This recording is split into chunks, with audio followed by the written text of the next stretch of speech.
Ronzoni, M&Ms, and Tito's. Sounds like the perfect meal. This is the Focus Group.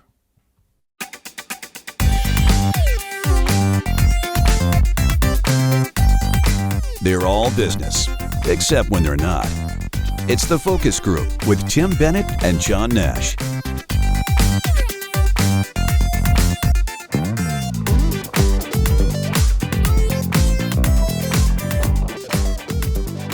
Hello, everybody, and welcome to the Focus Group. Tim Bennett here, as always, with my good friend and co-host, Mr. John T. Nash. Wave, John, wave. If you're watching video, wave. We do this video. We hope people look at it, but people listen. So be sure to catch us here every Wednesday with our audio feed. On Saturdays, that's released, which many of you are used to, because we've been doing it for 15 years. So that's now why you you're can used say to 15. Saturdays. Now you I can know. say 15. I don't know. I used to do the math wrong because we had that between the merger of XM and Sirius. There was a lag, 6-month lag. So we are the Focus Group, as I said. Thanks to our friends at Deep Discount for getting us to you each week. You can find out more about them at our website, which is focusgroupradio.com. You'll also find our podcast there, which is TFG Unbuttoned, which is released on Tuesdays. How the show works, it's somewhere around 45, 50 minutes, and John and I do some catch-up banter. 2 stories that caught our eye. We do a sponsored segment by Deep Discount, recommend some great movies or TV shows. Take a quick break, then we do our business birthday, which one of our listeners mimicked back to me, the only show in the universe that does business birthdays. And I said we are. And then we do something we call Shop Talk, which is some business stories, which is where the Ronzoni, Tito's, and M&M's came from. It's quite a collection this week. All great ones. They're little Talk. short hits you found, but they're all great. Yeah.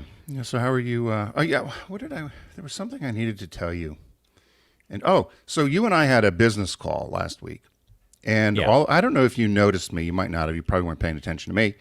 I had kind of jumped out of my seat and turned around and looked around. And I thought it was an earthquake. You turned your head. It was one of those Microsoft Teams things. So the meeting's going on, and then Tim looks off camera, moves around, and it was really. And then you found out what it was. Well, the house was shaking, and more like it would ever. I thought it was an earthquake, as did most people in the area, because I went on to something called neighborhood website Nextdoor, which people use. Everybody was convinced it was an earthquake, and so they contacted the Geological Society or something out of South Jersey, and they had no seismic activity. They said, "Is that what it's called, seismic activity?" Yep. No earthquake activity, nothing like that, right? But there was a supersonic test of a jet off the coast of New Jersey, Maryland, Delaware. And by the way, something with the atmosphere, it doesn't usually happen, but because of the low ceiling or whatever it was, they broke the sound barrier, and it essentially, from Maryland up through Delaware through New Jersey, people thought there was an earthquake or something, but in fact it was just the sonic boom of the supersonic jet. Loud enough to make the house shake. Yeah, which I wondered. I always wondered why they weren't flying the Concorde over, from New York to Florida, or no, I'm sorry, New York to Los Angeles or back. But I suppose if it made this rumbling all the way, it would kind of be bothersome to the people, wouldn't it? You do it over the ocean, no big deal. I thought the sonic boom only happened once when it passed the sound barrier. Yeah, 720 miles an hour or something. But it's a large enough event, like in a loud enough sound that's why they would have those Concorde flights go JFK to London or JFK to Paris or something like that. Yeah, they weren't allowed to, because I guess if you flew over the continental U.S., would it make noise all the way over? No. Once it passes the sound barrier and it makes that sonic boom, then it's up to speed. But how do you think you get up to speed around Pittsburgh? That's fine. Let it go. If you left Manhattan and you got up to speed, when do you think you're hitting 720? Probably somewhere around Pittsburgh. Yeah, somewhere around Pittsburgh. The Midwest. So I wonder if you happened to catch. Bob had wanted to watch this, and we forgot about it, but we stumbled on CNN just in time as they were airing a show called "The Downfall of Rudy Giuliani." Oh, hair dye and all. No, I heard about it. I did not see it. Is it worth the watch? It's worth the watch for one big reason. He was not a well-liked mayor prior to 9/11. 9/11 created America's mayor. The mystique. But what you see are all these clips of him on SNL, Oprah Winfrey at a stadium announcing America's mayor. I mean, he was like, he ascended to this position of, because he was the right man at the right time, whatever. But then when they start showing everything after that, when he ran for president, when he basically, dealt with Trump, the whole bit. And then, of course, they show that famous thing with the mascara or the hair dye is running down his face. This election was stolen, the whole bit. Bob and I looked at each other and we're like, what happened? What? But then the other thing that you realize is when they start showing all these clips, especially from the 2020 election and January 6th, is I think we all have very short attention spans, because watching the video again, I'm like, wait a minute, what the hell just happened? You know what I mean? Like, it was Stop the Steal, the whole bit. It's crazy. Yeah. Well, in front of the Four Seasons landscaping in Philadelphia, right in between the crematorium and the adult bookstore. They say people still call there asking for Rudy. Yeah, and they showed that clip, and they also showed a part that I forgot about that happened during that Four Seasons thing, where a reporter says the election has been officially called, because it was, they had finished and he holds his hands up as if he's talking to God or something. He's like, the election's been called by who? The networks? I mean, it was crazy. Yes. Well worth a watch. The one that I thought, did they show the clip of him in the Borat movie? Yes, where he's zipping up his pants. He's laying on the bed. Bob could not stop laughing at that. Because they thought that, so he thought he was going to get it with this news reporter from Kazakhstan or something, and goes in the room and undoes his pants and is fine. He's laying there like, service me. And then the production company had to stop it because they realized that he had no idea that this was all a put on or a fake or whatever. But I thought any other politician, they'd have been done, right? And if that happened to anyone else, they would have been done. And I don't know how these people around Trump, how do you watch that if you're a huge fan of Rudy and Trump and you watch that sort of stuff and say, oh, yeah, it's all right. I've said that too. I go right at it with women that are Trump supporters. I say, would it be okay for him to grab your daughter by the pussy? Because that's exactly what he said. That one, they showed that entire Billy Bush thing. And then they showed the one person who went on national news to defend Trump was who? Rudy Giuliani. Yep. And his phrase was, well, it's guy talk, it's locker room talk, all that, which, no, I'm sorry, that's not necessarily, and maybe it is, but it's not something you would even That's fine, but is that okay? Correct. Is that okay? Yeah. It's similar to all the morons now who are all exercised. Now, I will agree. I am not, I do think the Biden administration has not handled the PR correctly around these documents that surfaced. But I'll tell you what, if I'm Obama or Clinton or George W. Bush, I'm looking at my boxes at this point.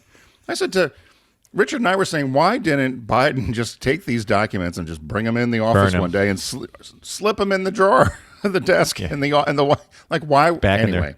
Back in their folders. Right. Bob said the same thing. Bob said, do you think that Barack's looking at Michelle going, hey, we better start looking through the file cabinet? Yeah.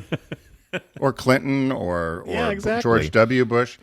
I just don't know. When you talk to anybody who has had to deal with top secret documents, now they certainly weren't the president, but they say that there is so many, you can't even touch it. They put it in front of you and you can read it, and you can't take a picture of it, you can't have a copy of it, you can read it, and they take it away. So how these things left the White House and end up in boxes in Wilmington or at a shed in Mar-a-Lago is beyond me. Well, that's the difference, isn't it? Trump packed boxes full of this stuff, over 300 plus, something like that, classified. Well, they're all blaming the staffers because they're saying what happens is it's so chaotic when you're leaving, and they particularly said with Biden that he worked up to the very last minute, and so they needed to when all of a sudden they needed to bring in, Pence, that they essentially just took everything in his office. They didn't even look at it, and they just threw it in a box. Threw it in a box. Everything in his office got thrown in a box and then sent somewhere. And probably he hasn't. Look, I just moved. I haven't looked in some of these tubs now for 2 years. So I'm sure if some stuff got swept up on his desk, again, it doesn't mean it's right, but it is two different scenarios, although the public is not going to slice it that way, nor are our friends on the Republican side, obviously. No, and we talked about that earlier, yeah. So, So, Mr. Nash, what caught your eye this week? What caught your eye? Here's what Tim and John found. Okay, I have another Antique Roadshow, found in the garage. I'm holding $1 million because I found the other copy of the Declaration of Independence that we thought we'd had, but we didn't have. This came across the wires, and the headline reads, "A horde of more than 300 pristine Star Wars action figures is now heading to auction." So this motherlode comes to us from a collector in Chicago. The estimated value of these little plastic Hasbro dolls, by the way, these little action figures, is they're thinking the auction is going to bring in $20,000. Wow. I said to Bob one day, do we have any of these things laying around? No, we don't. What are they figurines? I can't tell. Are they figurines or are they tiny little figurines? Yeah, they're probably about 3 or 4 inches high, and they're mint in package. And when there's a whole bunch of pictures they provided. I just put one up on our video feed of Princess Leia and a couple other characters, but they are in absolute perfect, like as if they just arrived from the factory shape. So the toys were acquired by a Chicago area collector, and after the cash was found, they were wondering, like, the person who found it was like, is this really worth anything? Because they're just toys. Right. And that's an interesting thing, because if you're not really tuned into this kind of market, you might not figure this out. But they're like, oh, they're kids' toys. What could they possibly be worth? We'll donate them or something. So it's going to go to an auction house called Morphe Auctions, and I think the auction's happening in February, I think it says here. This is a once-in-a-lifetime find, said Chuck Lang, the Star Wars expert who cataloged the collection there. Star Wars experts. To find so many figures of this quality all at once, untouched and in a non-collector's hands, is just amazing. The force, as they say, is strong with this one. So yeah, these are, I'm sorry, I said Hasbro before. These are Kenner. Kenner was the action figure. Oh yeah, Kenner, remember that company. Well, they're Kenner worth what toys. somebody will pay for them, right? Yeah, but guess what? There are collectors who are going to pay. In fact, they've already picked out the most valuable piece. So I'll read this. The best pieces are the double telescoping Luke Skywalkers, which were only available at Kenner's early bird packs. So the double telescoping thing, the little character Luke is holding a lightsaber, and you can push a little thing and it will make the lightsaber extend. And that's good. That's the most valuable one in there. But, you know, there's also R2-D2, Chewbacca, Princess Leia, Han Solo, and a whole bunch of other fun toys in there. So that it's a simple one. You know, simple, like I wish I had found them. But that's what caught my eye. I wondered. I had a couple of these toys that were supposed to be worth money at my yard sale. Of course, nobody bought them. But I guess, and then Matt tried to put them on eBay. eBay? And I just made a note to ask whatever happened. He hasn't. You know, said. For I all have know, a they collection sold of. them. Here's one for you. I have a box of Hardy Boy books. Did you have Hardy Boy when you were? Oh yeah, the blue hardbacks. Yep. I've had the collection for a long time. I would love to give it to some young boy or whatever who's. It's like they're like that age is 9 to 11 or 9 to 12 for Hardy Boys. You go on eBay, it's like, you can buy them for like $1. Oh, really? I thought, hundreds of, but then Bob says, they were mass produced, right? They were published, mass produced. And yours are probably, listen, you better look through yours and make sure there's no homework money in there. Yeah, you remember that's where I used to hide my money that I made from selling my homework until mom and dad shut that down. You probably find a couple bucks in there. Probably a silver dollar. Start shaking the books, right? Yeah. So my story couldn't be any further Any different away. from Star Wars dollies? Okay. Star Wars dollies. The headline, this came from the Philadelphia Inquirer and also the New York Post. This was over the weekend. Professor tells students to watch gay or lesbian porn to learn how to be bisexual. So there's a Penn State professor. His name is Sam Richards. And he challenges straight students in a sociology class to watch gay or lesbian porn to discover a new side to their sexuality. And particularly, he wanted to address this to straight men. He said, he said to these straight men, I want you to watch gay porn and see if you could control yourself and in terms of being aroused. And if you can't control yourself, maybe you should consider that, you might be bisexual.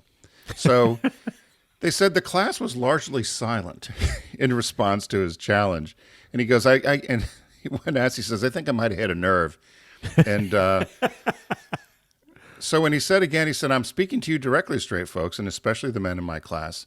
I want you to watch gay porn and grapple with your sexual feelings. And he said then at that time, a number of students laughed. He said that if they were aroused or if they were surprised by the fact that they might be aroused, they probably were bisexual, and that was fine because he said so many of us are on what he called a non-binary spectrum, right? Oh, okay. And he said so. There's a number of people that don't necessarily know or haven't understood it, but he said that this is his class is very popular. It's one of the most popular electives at Penn State. He had over 725 kids register for Sociology 119, which is the largest race and ethnic relations course in the country. And he said he really challenges students to have these conversations and difficult conversations about sexuality. And we've heard that for years, right? That people may be on some sort of grayscale in terms of sexuality. What it didn't address, and I would have hoped that somebody would have done this, is to say to a gay student, if you watched straight porn and got aroused, would you be bisexual? That was actually going to be my question for you: is what were the results? A and B, yes, flip it around and say to someone who has decided who knows they're gay, show them straight porn. Do you buy that at all? Do you think that? I don't. Because I've heard from people that they will watch straight porn and they're turned on by it even if they're gay, and the reasons vary. Sometimes they don't pay any attention to one half of the equation; they'll watch the other. Right. Well, they're saying his sum to this as a sociologist. He says that we all have some level of being non-binary, and if you have some sort of arousal, we all are very much easily bisexual, and there's nothing wrong with that, and you should explore that side. It might make you a person more in touch with your feelings or more in touch with your sexuality.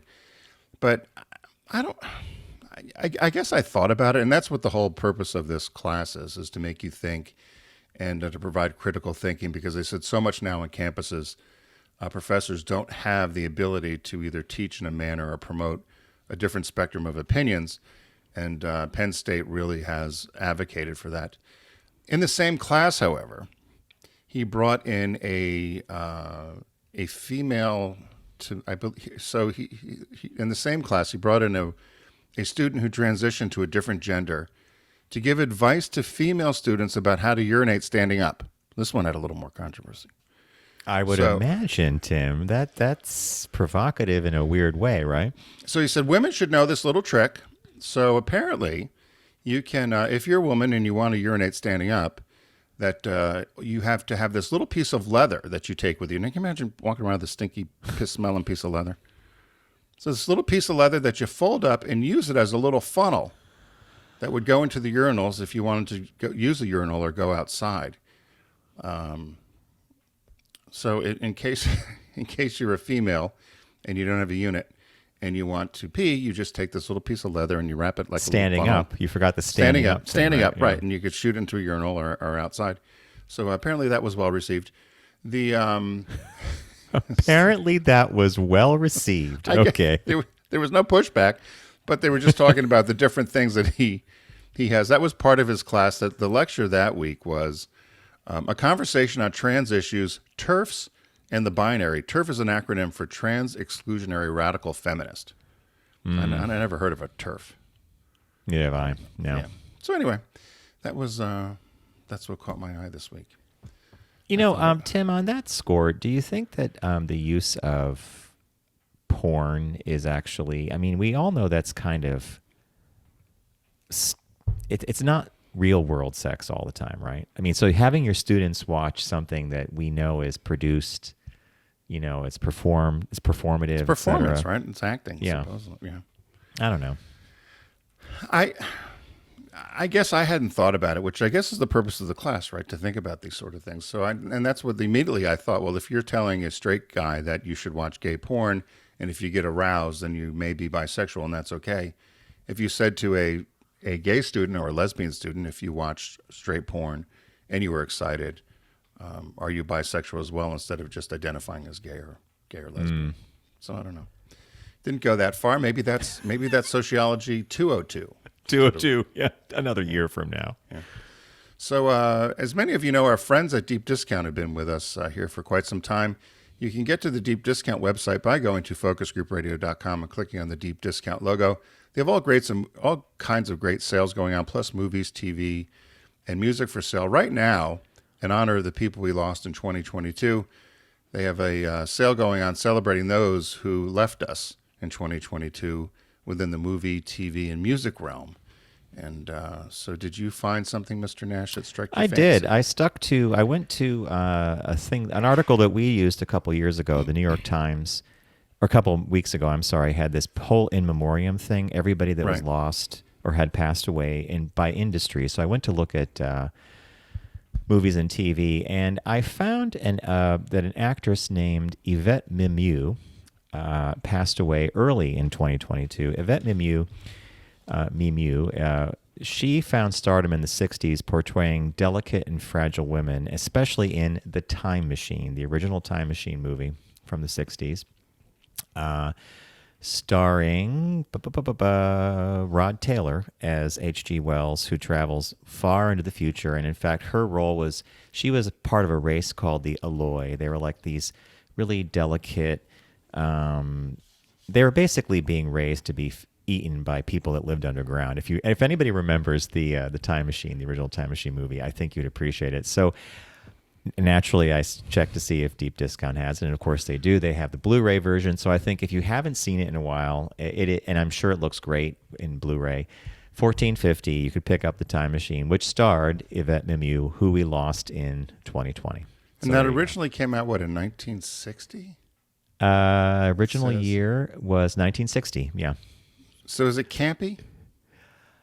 Like now, is it campy? There are a few elements to that, but I remember watching this as a kid and loving it. I mean, in fact, the Time Machine itself, the device that he travels in, I think that it might even be at the Smithsonian. It's like, as a prop, it was an amazingly cool thing. It had dials and lights, and when he does move into the future, he does it from his home in London, H.G. Wells, and you see all the buildings changing around him and things happening, and then he's underground, and then he gets way into the future, and he meets her as she's part of the Alloy. So yeah, if you won the Mega Millions lottery, you're going to fly to Mars. Of course, I would have no desire. No, I'm not. Would sure you fly to Mars? Would you go to Mars? No, you can't even stand outside without a spacesuit on. I mean, you know. But you love the possibility. You don't know. Well, it's like Alan Bean, Apollo astronaut, one of the ones who walked on the moon. He came back and he became a painter, and he painted all his impressions of the moon. But he once said, famously, there's no such thing as a bad day on Earth because you can breathe here. You don't need a spacesuit, the elements, whatever. It's, he had a good point, right? I always found it fascinating about what they said it smelled like up there. You mean in the capsules and the spaceships? Yeah, when they, the moonwalk, somebody had asked what it smelled like, and they said it was like a burnt electrical fire or something. Like they had this. I don't know if you've ever read that. No. Because people wanted to know what it would smell like. So what these planets smell like. Yeah, I would have thought you'd be all over that one. So I knew something that you didn't know. There you go. That's there shocking. you go. But write this date down. I found something. Now, I've recommended this before. So I recommended Seinfeld, the complete series, which I've recommended Classic. before. We've been watching Classic. it on Comedy Central, actually, yeah. Have you? So classic show about nothing, supposedly, but one of the iconic sitcoms. Also, so you can get it for under $80 at Deep All Discount seasons. DVD. Amazing. All seasons. And I said, why not get the puzzle? You can it's puzzle season, puzzle weather right now in the U.S. and Canada. And they've got a 500-piece Seinfeld puzzle, also at Deep Discount for $14.99. The interesting thing about this is I picked it because I saw that Estelle Harris had died, and I loved her. She played George Costanza's mother. Yeah. She died at 93 in April of last year. So Estelle Harris. She also played Mrs. Potato Head in the Toy Story movies. Yeah. Toy Story movies. So as I dug in, though, you'll be surprised to find how many people do you think died that were associated with the sitcom in 2022, the Seinfeld sitcom? How many characters? That's a really great question. I'm going to guess 5. So 9. Nine people died. So Estelle Harris, who was George Costanza's mom, at 93. Liz Sheridan, who was Jerry's mother, Helen Seinfeld, she also died at 93. Wow. Philip Baker Hall, who played Bookman, he was the guy from the library, he died at 90. Mike Haggerty, who was the role of the salesman named Rudy. He also appeared as Mr. Trieger and Friends, but he died at 67. Catherine Cates, who was the bakery woman who wouldn't sell Jerry and Elaine the babka. I just literally saw that. That was the marble rye, right? No, that's not the marble rye. This is the one with the babka. They've got to go to another party. The babka, okay. Yeah, this is a different one. But this is Catherine Cates. She was the bakery clerk, and she died at 73 from lung cancer in February. Ray Allen, who played... she played Mrs. Sokol. She was the unemployment office worker, and George dated her daughter. Loved the scene in Mrs. Sokol. Yep. Denise Doze, or D-O-Y-S-E, she played the role of mother in the 1994 episode of The Couch. She died at 64. Oh, yeah. Richard Rote, who played Dr. Berg, he was the doctor who labeled Elaine difficult. And so he died at 89. And then Sonia Eddy, who played Rebecca De Mornay, she portrayed the character that was an assistant in a charity shop. She also appeared in 2 episodes in the bookstore where she refused to accept a book George had tried to bring back after he'd taken it to the bathroom. That is such a classic episode, by the way. Anyway, yeah. So 9 people associated with the sitcom died in 2022. Wow. And, so that's why I thought that was interesting. I don't know, in an odd way, I guess. No, it is fascinating. And I always look at it this way. It's kind of like I feel bad because our cultural history is literally in the rearview mirror and passing away in a weird way. Yeah. But their work lives on, right? Yep. So oddly enough, so there were 3 people that died in 93 there, and our business birthday, which we'll be doing after the break. Also, the person died at 93. I don't know if that's just... Is that the new age? Universe telling us? I was trying to think, what does 93 mean? You got play the number, John. 93. 93. So what was Let's hope they all come out. What was the new release this week? New release this week is a movie I really want to see, and I think everybody needs to see it. It's called Till, and it is about the background about Emmett Till. So it's Chicago, 1955. Mamie Till, who's played by Danielle Deadweiler, saw her 14-year-old son Emmett, Jolynn Hill, off to spend the summer with family in Mississippi. She'd never see him alive again, as 2 locals beat and shot him for allegedly whistling at a white woman. After the assailant's swift acquittal, she'd channel her sorrow into a lifetime's activism and ensuring her son's story would be known to the world. Sobering portrait also stars Whoopi Goldberg, Frankie Faison, Haley Bennett, and Jamie Rennell. This came out this past year and to great reviews. So if you missed it, I think picking it up on Blu-ray from Deep Discount would be a really great idea because I think it's a very powerful story that needs to be seen, and I think it's a great movie from what I've heard. So it's on my list as well. Yeah. So recapping, folks, it's a sale that looks at those who, in memoriam, those who passed away in 2022. Over at Deep Discount. You get there by going to focusgroupradio.com, clicking on the Deep Discount logo, and start your shopping experience. I picked the Time Machine in honor of Yvette Mimieux, who was the female lead in the movie, the original 1960 Time Machine. Tim picked Seinfeld, the complete series, all seasons, plus a new thing new to me. It's puzzle season. It's puzzle season. Picked the Seinfeld puzzle, also available from Deep Discount. And the release this week is Till. So again, you get to Deep Discount by going to our site, focusgroupradio.com, and clicking on the Deep Discount logo. We want to thank them for being with us, and again, welcome to 2023. We are going to take a super quick break, and when we return, we have a business birthday and 3 cool advertising and marketing shop talks I think you'll like, so stay with us.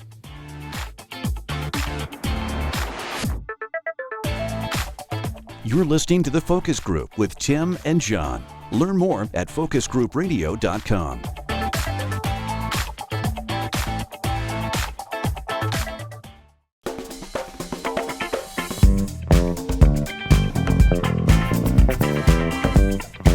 Now back to The Focus Group with Tim and John. Available pretty much everywhere.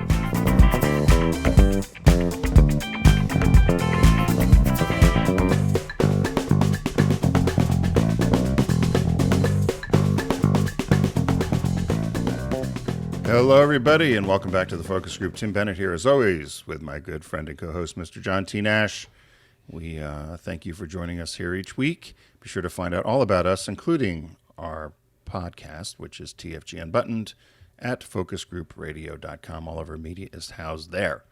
So, Mr. Nash, without further ado, we've got a business birthday this week.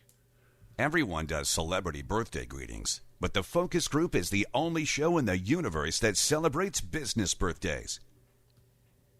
Take it away, Mr. Bennett.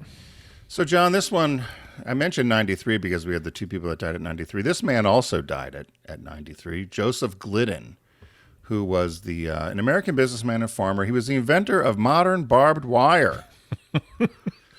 And immediately, any fans of the show know that one of the highlights, John and I had to drive across, we not had to, but we drove cross-country with the Volkswagen diesel before diesel became a bad word. John and I drove cross-country, and we stopped at, as soon as you cross on Route 66 into McLean, Texas, there was the Barbed Wire Museum, and it was right out of Central Casting. I mean, there were tumbleweeds blowing in the street, pregnant dogs wandering around. It was a zoo. So we go by, and there's a couple of old... You gotta. There's no one in the town. It was baking hot. We were traveling through a 112 heat dome. degrees. Yeah, we were in a heat dome. It was a massive heat wave. We were in a TDI diesel Beetle, and I said we had created a list of things we should see, and the Barbed Wire Museum was, and we pulled up, and it was literally a tumbleweed blew by, and a dog it looked like a stray, and babies it looked like hanging no off one its was nips. there. And an old dusty Crown Vic sitting in the lot of this museum, the Devil's Rope Museum, with all the lights out. It was pitch dark. And I pull up and I look, and then I go for it. John's like, whoa, where are you going? I said, we're not going in there. Yes, we are. So sure enough, we get there. They turn the lights on. And if you're watching on our video, you'll see John with Elva, who was one of the curators of the museum, and then me with the salesman samples. And at one of my favorite points is they had a book of where you had to sign in where you were from. And two people before of us had put Monte Carlo and, Paris, south of France. And John puts his finger on there and says, do you really think these people stopped here from Monte Carlo? And she looks at John very deadpan and goes, I would know. Yes. She also schooled us on Britain, spelled wrong, about that's where the Leaning Tower of Pizza was, Pizza, the Leaning Tower of Pizza in Britain, which is, and there's actually a leaning, was it a corn tower? It was a corn tower in Britain, Texas, right? Texas, spelled Briton, but don't let the facts get in the way. But so she we had did a help lovely, us on that. Remember, was that there was we said we're going to be driving this way, and we're going to stop at, was it Cadillac Ranch? All the Cadillacs, right? It looked like what's the place with all the stones? Stonehenge, yeah. And that's when you said to her, we're going to go by the Cadillac Ranch. Have you stopped there? Which is, I've seen it. And then that's all it was when we drove. She basically implied, and we dug deeper, and she said, you could drive by and you'll have perfectly as good a time as if you stopped. Okay. And you and I flew by at about 110 miles an hour. There it is. So Joseph Glidden, actually, we have to thank him for the Devil's Rope Museum. He invented modern barbed wire. He also donated a big chunk of land, which became Northern Illinois University. He was born in New Hampshire. His family moved to New York. He taught school for a while, and then moved the family out to Illinois, where he had a little farm, and the cattle kept getting loose. So he decided to make barbed wire. So he used what they called an old coffee mill to take these barbs and bend them and tie them to wire. And he tried several different types of barbed wire, and apparently a number of people were trying to do the same thing at the time to keep their livestock in place. And he came up with a design he called the Winner, and he ended up selling it to a hardware store in DeKalb, Illinois, and those two went into business together, and they sold the company to a company which eventually became U.S. Steel Manufacturing Company. But they were able to get royalties for the barbed wire being sold, and he ended up being one of the wealthiest men in America when he died. They said he was one of the richest men in America from all the royalties, in the millions. He did have a Supreme Court case. Somebody in 1892 went after him and said that they actually stole his idea. It was an Ohio guy who also had a patent on some sort of barbed wire, but Glidden ended up winning the case. They said it cost them $100,000. This is in 1892, cost them $100,000. So you can imagine what it would cost now. But by the time of his death, as I said, he was one of the wealthiest men in America from the royalties of this barbed wire. Besides ranchers, railroads were also huge purchasers of the barbed wire to keep cattle from straying onto the tracks or livestock. The town of Glidden, Iowa, is named after him. And they said that Native Americans called it devil's rope, but Americans, the colonists, said it tamed the West and it was end to the wild, wild West. His barbed wire was known because it was sturdy, it was cost efficient, and it was effective in its simplicity. So that's birthday, what we learned Joseph at the Barbed Glidden. Wire Museum, by the way. And it was from what was it, Alva? Elva, yeah. Elva, because she said, you know, boys, because we were boys. She said, everybody says that this is how the West was won. She goes, but the devil's rope is how the West was tamed. Tamed. It was And then they Alta turned was on her the name. fluorescent lighting for the museum so we could clunk, clunk, clunk, clunk, Clunk, clunk. clunk, clunk. Alta, A-L-T-A. Alta was her name. Alta, And I love the okay. picture of you there because remember she looked in the mirror, she got herself all done up nice. Mm-hmm. And you and I tried to buy something there, but we struggled. They had some great T-shirts that they didn't have in our sizes, Yeah. and so we wanted to buy. We were desperate because they were so funny to have us there, and I'm sure after we left, she said, "Oh boy, that's those two guys, right?" That and the Merrimack Caverns had to be the highlight of that trip. I mean, that was The Merrimack Caverns were, again, with you didn't look at me. That was one of those things where if Tim and I have been doing interviews and something goes off the rails, he doesn't look at me because if we make eye contact, we know we're both going to start laughing. Well, and the worst part about that, John, was that we were in that cavern in the cave. It was, 58 degrees? Mm-hmm. And I was trying to control my laughing so much that I was sweating because I didn't want to be disrespectful. But they drug out some footage of Kate Smith from the 60s. I guess it's God Bless America. And right? everybody had to stand, and there was a light show, and John could hear this light box with these huge, heavy clack, clack, clack, clack, clack, clack, clack, clack, and it was just this, looked like John Candy, right out of Central Casting as they're working the lights, and Kate Smith is singing God Bless America. And then when it's over, they had this huge soundtrack of people clapping and applauding and screaming and cheering. But then as that went off, everybody just sat there in dead silence, and you just hear one guy go, "Is that it?" And then we leave.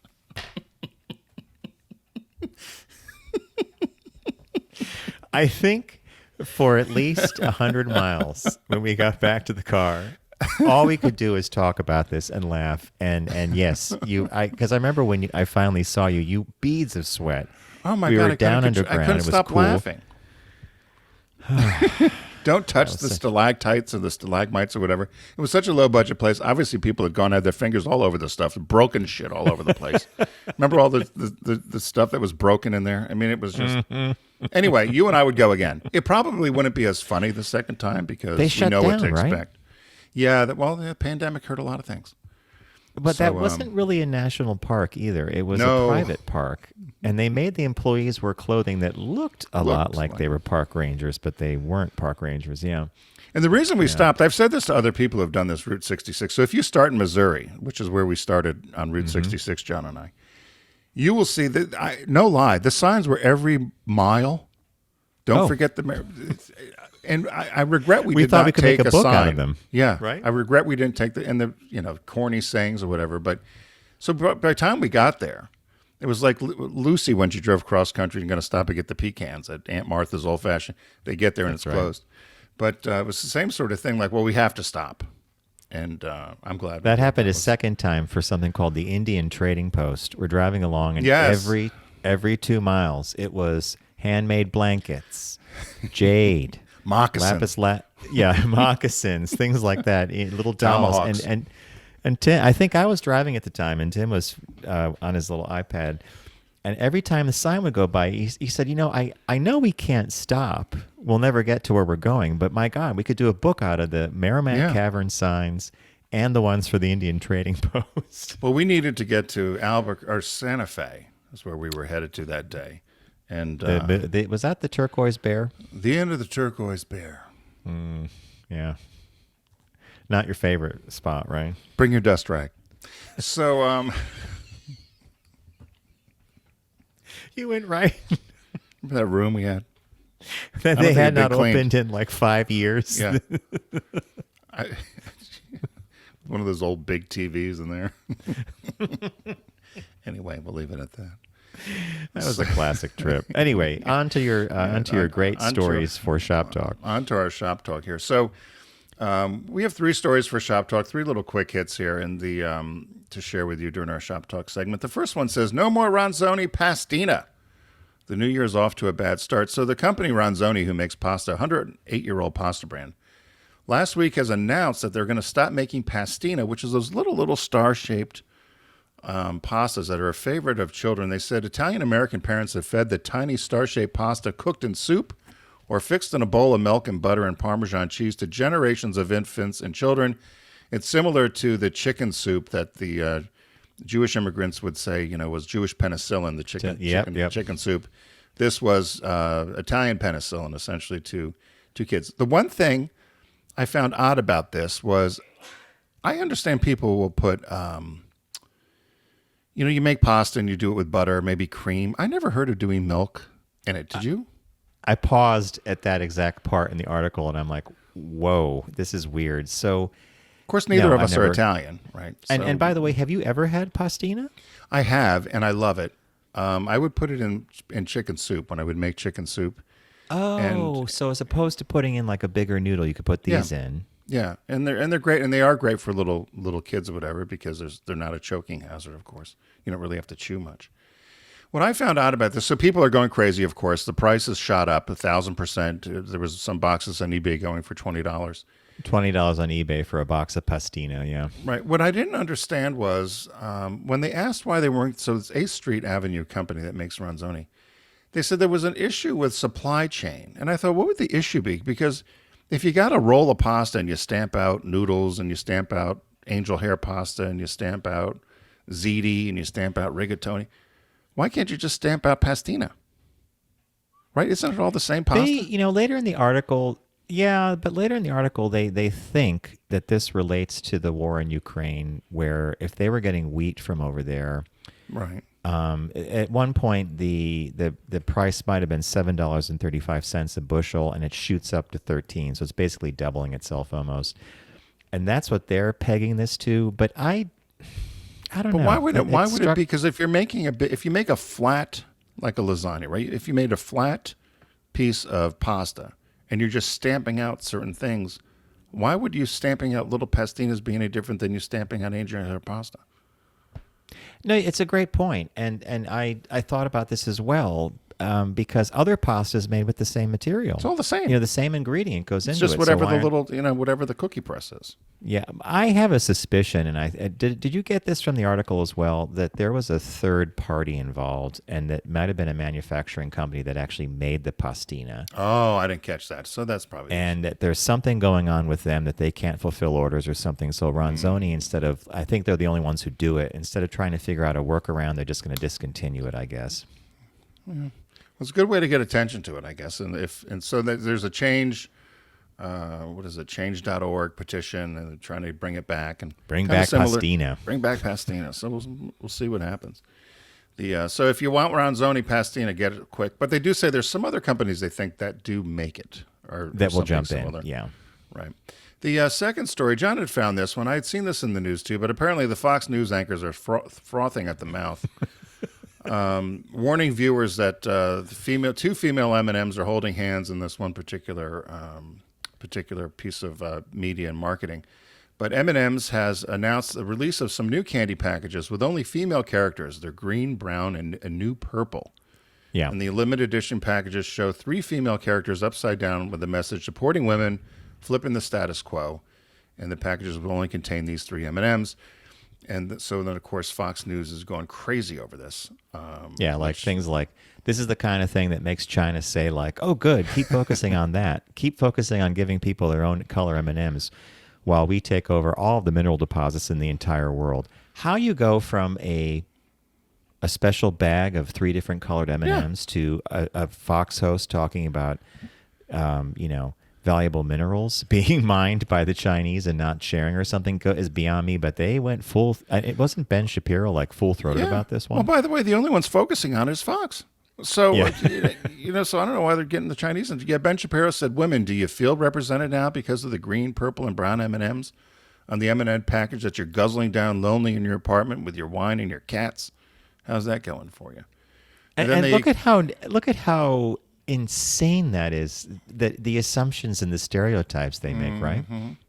Yeah, then the purple M&M, which they said was what did they call the purple M&M, obese or something? Yeah. Tucker Carlson Yeah. made some kind of, negative reference about women and bodies. And then someone said, well, it's the purple M&M. That's why it's bigger. It's supposed to be the peanut M&M, right?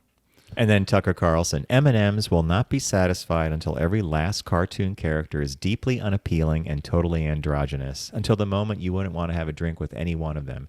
That's It's a the candy. goal. It's a candy When you're mascot. totally turned off, we've achieved equality or equity. This one made me smile because, again, I do believe that some of this bullshit and pardon me for that, but I think some of this is a product of the 24-hour news cycle. Yeah. What are we going to talk about? Well, look at this package of M&Ms. It's the three women. It's the green, the brown, the purple. The purple one's Anyway. obese. Well, no, that's the peanut one. That's why it's bigger. It's funny. It's insane. And then the final, and you can go to our Facebook page, which is Focus Group Radio, or the Focus Group with Tim Bennett and John Nash, because we have two different audiences for whatever on Facebook still, John. But I posted this. A couple of our listeners, Mark and Carl, alerted me to this, and I had sent it to John, and I posted it over the weekend. And the Tito's vodka brand, which is now kind of the ubiquitous brand, particularly with, I would say, the LGBTQ consumer now, isn't it? Mm-hmm. That's what I order now, Tito's and vodka. Yeah. Or So Tito's and tonic, sorry. Yeah, Tito's they and teamed vodka. or Tito's Gimlet. They teamed up with Martha Stewart in order to celebrate Dry January. And when I heard about this, I thought, oh, this is interesting. So Tito's obviously a liquor brand. It's Dry January, which a lot of people are partaking in after indulging over the holidays, or to just take a month to dry out, so to speak. So they used Martha, which was brilliant. And so she's giving other examples of ways you could use vodka in this ad. And you can watch it again over on our Facebook page, Focus Group Radio. And it is so well done, I thought. Perfect matching of people. And I guess she won over the audience as well. Lots of praise. People said brilliant, creative and so forth. And it was Super Bowl worthy, which I thought was the best comment about it. But what did you think of the spot? We couldn't stop laughing because she turned Dry January into Do-It-Yourself January, DIY. And the first thing she does is she has a spray bottle that looks like a miniature Tito's bottle with a spray thing on top, and she sprays vodka into some boots, and she says something about you can deodorize your stinky boots. and then she sprays a vase. You could clean grime, tough curtain, then it gets to her cooking, and then you could feed your flowers with this stuff, and you show her she's pouring a ton of vodka into these wilting flowers. And then she's cooking, and she said you could add a little bit of this to spice up your cooking. And she keeps pouring and pouring, and she looks at the camera. She goes, "Just a little more." Well, So basically, it's not dry at all. And then the other one was where she's got this, and she's using it as a cleaning spray, and then she spritzes it into the air, and she opens her mouth as if to get little droplets of vodka. We couldn't stop laughing. We thought it was really super well done. Well, then she took a large one of the huge bottles of Tito's, and it was obviously out of the freezer because you could see the frozen around it, and she's using it as a meat tenderizer, banging the meat on the on the counter, and in typical Martha, very matter of fact, deadpan style.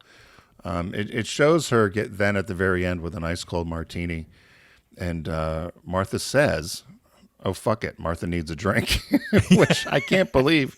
Did she really say that? I guess it was bleeped out. Yeah. Well, but so then but I thought brilliant on behalf of Martha and Tito's. It was entertaining.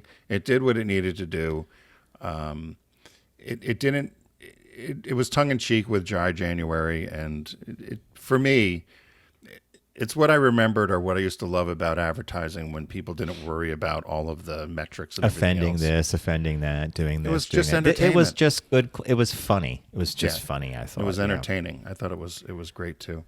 So, And so as Tim, you said you posted it on the Facebook page, right? so it's on our Facebook page, which is Focus Group Radio, or the Focus Group with Tim Bennett, John Nash. But if you go to Facebook, you could see it there, and you'll see it. It's all YouTube over the too. place, so you'll find it on YouTube or any other place. But I guess the search term will be Martha Dry January. yeah, or Martha and Tito's. Martha Stewart and Tito's. Yeah. But if you do go to our Facebook page to like our page, and also join the page. Everyone's looking for clicks, John. Clicks and dashes. You and I are whores for clicks. Yeah. and reviews too. Leave a note. So there you go. Those were want our 3 shop talks this week. Well, thank you, Tim. Tim found our first shop talk and the Martha one, and I found the M&M's thing. I just think the Pastina is. I'm still like Pastina. Like, okay, now I know. And the M&M thing's crazy. And Have you had? I didn't right. ask you. Did you have Pastina? Have you had it? Never. I might have had it. We never saw a box of it around or anything like that. So If I can find a box, I'll get you one. for $20 on eBay. Nope, not that good. much. No, that's all right. We want to thank you for joining us here on the Focus Group this week. Focusgroupradio.com is our website. You can learn all about us there, including our partner Deep Discount. It was a in memoriam sale. Those who have passed away in 2022. I picked the Time Machine for Yvette Mimieux. Tim picked Seinfeld. There's a complete set for under $80 on DVD of all seasons. Plus, because it's puzzle weather, this could be a new Hallmark holiday that Tim's created. Puzzle Day. weather. There's a Seinfeld puzzle, and the release this week is Till, about the mother of Emmett Till, who had a life of pushing back against the system because of the death of her son at the hands of some very bad people. But see Till. So again, thank you to Deep Discount. Everybody, please, when you're on the road, don't text and drive, arrive alive. We see a lot of bad driving. I always see that little brick up on the steering wheel as if someone's doing 2 things at once, and cars require your complete attention. So have a great week, and we'll see you in the new one.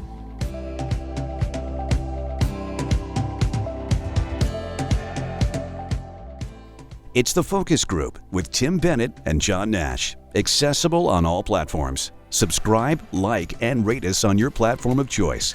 Learn more at focusgroupradio.com. That was a stunning focus group.